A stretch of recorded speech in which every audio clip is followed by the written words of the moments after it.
7 से 9 मई को पाकिस्तान द्वारा की गई सैन्य कार्रवाई पर भारतीय सेना ने नपातुला और सटीक जवाब दिया।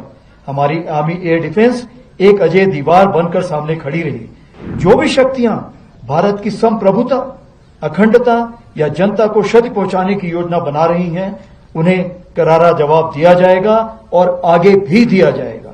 यही भारत देश का न्यू नॉर्मल है। ऑपरेशन सिंदूर के दौरान भी भारतीय सेना ने उसी अदम्य साहस और दृढ़ संकल्प के साथ पाकिस्तान समर्थित टेररिस्ट इंफ्रास्ट्रक्चर को निशाना बनाया और पाकिस्तान की अन्य आक्रामक कार्रवाइयों को प्रभावशाली ढंग से विफल करते हुए एक निर्णायक जीत हासिल की।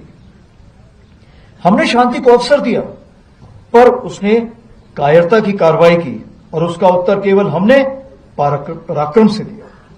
ऑपरेशन सिंदूर हमारा संकल्प, संदेश भी और उत्तर भी।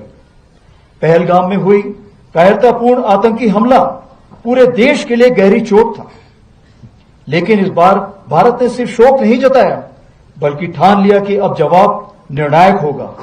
देशवासियों का अटूट विश्वास और सरकार द्वारा दी गई रणनीतिक स्वतंत्रता से भारतीय सेना ने एक सुनियोजित, सटीक और निर्णायक जवाब दिया।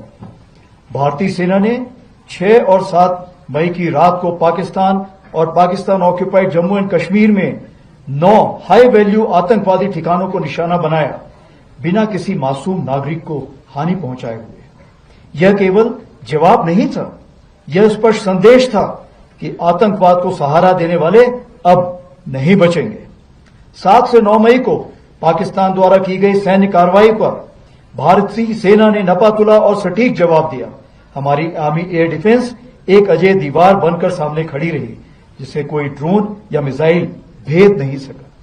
यह सब होल ऑफ नेशन अप्रोच के अंतर हुआ, जहां थल सेना, वायुसेना, नौसेना और अन्य सरकारी और प्राइवेट डिपार्टमेंट्स सब एक साथ मिलकर खड़े हुए, जिसमें एनजीओ भी शामिल थे। जो भी शक्तियां भारत की संप्रभुता, अखंडता या जनता को क्षति पहुंचाने की योजना बना रही हैं, उन्हें करारा जवाब दिया जाएगा और आगे भी दिया जाएगा। यही भारत देश का न्यू नॉर्मल है।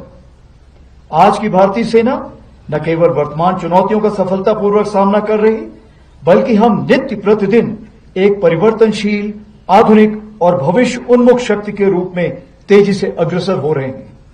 इसके अंतर्गत रुद्र के रूप में नई ऑल आर्म्स ब्रिगेड का गठन किया जा रहा है, जिसका सैंक्शन मैंने कल ही दिया है, जिसमें infantry, mechanised infantry, armoured units, artillery, special forces, unmanned aerial system जैसे फाइटिंग कंपोनेंट्स को एक साथ रखा जाएगा और विशेष रूप से तैयार किया जाएगा, जिसमें शामिल लॉजिस्टिक सपोर्ट और कॉम्बैट सपोर्ट होंगे।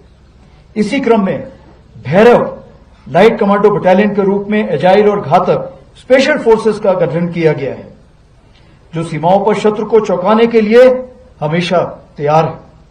हर इन्फेंट्री बटालियन में ड्रोन प्लेटून का गठन किया गया है। वहीं आर्टिलरी में शक्तिमान रेजिमेंट बनाई गई है, जो ड्रोन और काउंटर ड्रोन इक्विपमेंट और लॉयटर म्यूनिशन के साथ लैस होगी। हर रेजिमेंट में एक दिव्यास्त्र बैटरी भी बनाई गई है, जो कंपोजिट बैटरी होगी और इन्हीं सामानों से लैस होगी।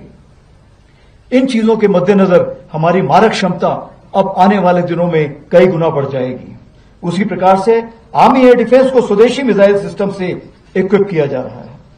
हम पूरी तरह से तैयार हैं कि भारत की 100वीं स्वतंत्रता वर्षगांठ तक, यानी विकसित भारत का सपना साकार करें। और इस राष्ट्र निर्माण में हमारी सबसे बड़ी ताकत है हमारा विशाल सेना परिवार, जो लगभग 1.3 करोड़ लोगों का समुदाय है, जिसमें सेवारत सैनिक, उनके परिवार, वेटरन्स और वीर गति को प्राप्त सैनिकों के परिजन शामिल हैं।